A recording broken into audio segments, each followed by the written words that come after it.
काल पंकजाताई मुंडे यांनी एका टीव्ही चॅनलला मुलाखत दिली आणि त्या मुलाखतीमध्ये त्यांनी बरेचशी असं विधान केले। ही मुलाखत सुरू असताना ज्यावेळेस पंकजाताई यांना विचारलं गेलं की तुम्ही आता सत्ताधारी पक्षाच्या एक ज्येष्ठ नेते आहात, अशा वेळी मराठा आणि ओबीसी यांच्यामध्ये वाढत असलेली दरी कमी करण्यासाठी तुम्ही विशेषत्वाने प्रयत्न का करत नाहीत?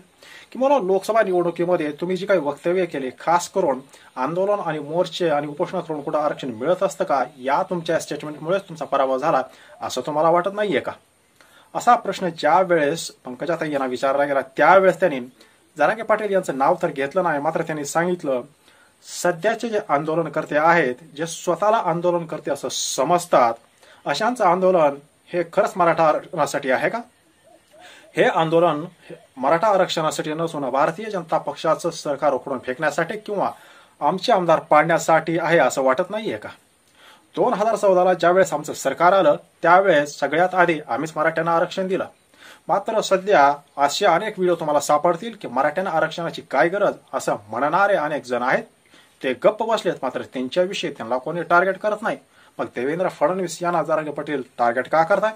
उलट 2014ला आमचं सरकार आल्यानंतर आम्हीच तर आरक्षण दिलं आणि त्यामुळं आता सध्या केवळ 2014ला जो समाज आमच्या पक्षाला जोडला गेलेला होता, तसं पाहिलं तर मराठा समाज हा काय भारतीय जनता पक्षाचा मतदारच नाहीये, हेही पंकजाताई यांनी स्पष्टपणे सांगून टाकलं। आमचा पक्षाचा समाज ज्यावेळेस देवेंद्र फडणवीस यांनी चंद्रपूरमध्ये आमच्या पक्षाचा डीएनए हा ओबीसी आहे असं म्हटलं, तर मग मराठ्यांनी मतं का द्यावी असा प्रश्न ज्यावेळेस ताईंना विचारला त्यावेळेस फडणवीस बोलले ते काही चुकीचं नाहीये, कारण फक्त 2014लाच मराठा समाजानं मोठ्या प्रमाणामध्ये आम्हाला मतदान केलं आणि नंतर आम्ही आरक्षण दिलं, त्यामुळं 2019ला आमचे जास्तीत जास्त आमदार आले। मात्र आता हा जो समाज आमच्या पक्षाला जोडला गेलाय, जो समाज आमच्या पक्षाचा मतदारच नाहीये, त्याला आमच्या पक्षापासून दूर तोडण्यासाठी म्हणून अशी काही लोक पुढे आणली गेलेली आहेत असा स्पष्ट आरोप त्यांनी जरांगे पाटील यांचं नाव न घेता लगावला। आणि त्यामुळं आरक्षणाच्या नावाखाली हे फक्त आमचं सरकार घालवण्याचा प्रयत्न करण्यासाठी म्हणून त्यांना पुढे आणलं गेलंय आणि त्यांच्या पाठीमागून दुसरेच खेळ करतात असंही त्यावेळी म्हणाले। मात्र ज्यावेळेस पंकजाताई यांना विचारलं गेलं की तुम्ही जातीभेद असं काही मानत नाहीत, मात्र जरांगे पाटील यांचं उपोषण सुरू होतं आणि त्यानंतर हाकेने ज्यावेळेस उपोषण केलं त्यावेळेस तुम्ही असं का म्हणालात की उपोषण किंवा मोर्चे किंवा आंदोलन हे कसं करायचं असतं हे हाके यांच्याकडे बघा, त्यानंतर तुम्हाला कळेल। त्यानंतर मात्र पंकजाताई यांना फारसं काही उत्तर देता आलं नाही। त्यामुळं पंकजाताई यांनी मात्र या ठिकाणी एक खूपच मोठं स्टेटमेंट दिलं, ते म्हणजे मराठा समाज हा आर्थिकदृष्ट्या मागास असेलही, मात्र सामाजिकदृष्ट्या तो मागास कसा? धनगरांचे मोर्चे कुठे निघतात, एससी एसटींचे मोर्चे कुठे निघतात आणि निघाले तरी ते मोर्चे कसे असतात? आणि आता सध्या निघणारे मोर्चे जर बघितले तर खरंच मराठा समाज हा सामाजिकदृष्ट्या मागासलेला आहे असं तुम्ही कसं काय म्हणू शकता?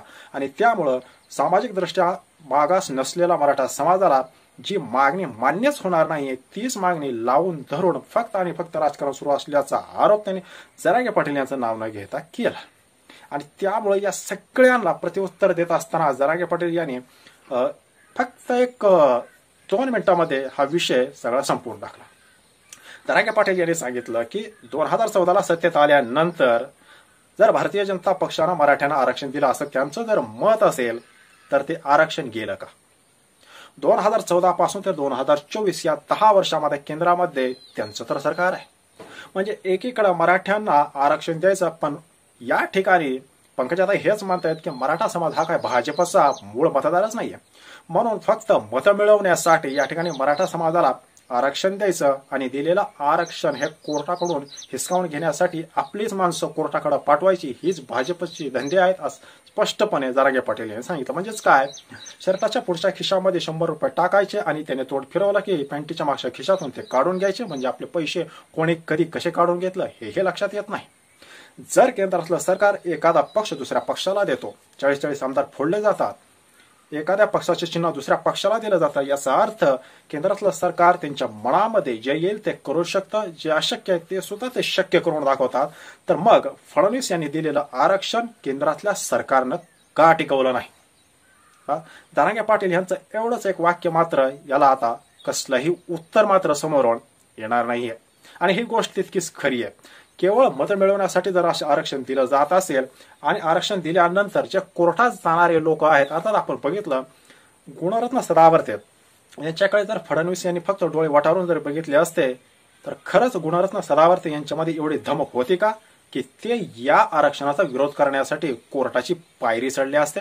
पण बिलकुल नाही. म्हणजे जे नेते संविधानिक पदावर बसल्यानंतर सुद्धा आमच्या पक्षाचा डीएनए हा ओबीसीचाच आहे असं म्हणतात. आणि काल पंकजाताई यांनी सुद्धा स्पष्टपणे सांगितलं की मुळात मराठा समाज हा आमचा मतदारच नाहीये असं बेधडकपणे ते सांगतात. फक्त आम्ही आरक्षण दिलं तितक्या पुरतं तो समाज आमच्या पाठीमागे आला आणि हाच आमच्या पाठीशी जोडलेला, आमच्या पक्षाशी जोडलेला समाज आमच्यापासून हिसकावून घेण्यासाठी हे फक्त कोणाला तरी पुढं आणलं गेलंय असं स्पष्टपणे सांगतायत. असं बेधडकपणे सांगल्यानंतर तरी मराठा समाज खरंच भाजपला मतदान करेल का? कमेंट नक्की करा. व्हिडिओ जर आवडला असेल तर लाईक करा. धन्यवाद.